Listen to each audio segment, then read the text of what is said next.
Hello, আসসালামু আলাইকুম। কেমন আছেন সবাই?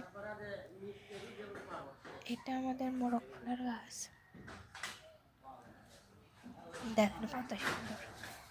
এটা এপ্রিল মানে মিনিমাম 3-4 মাস গাছে থাকে।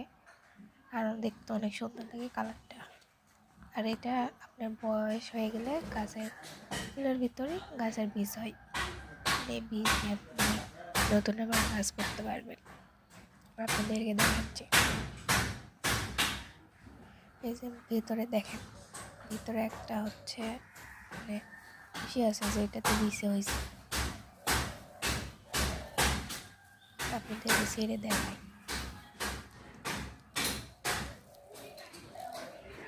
এই দেখেন ভিতরে বিষে হয়েছে।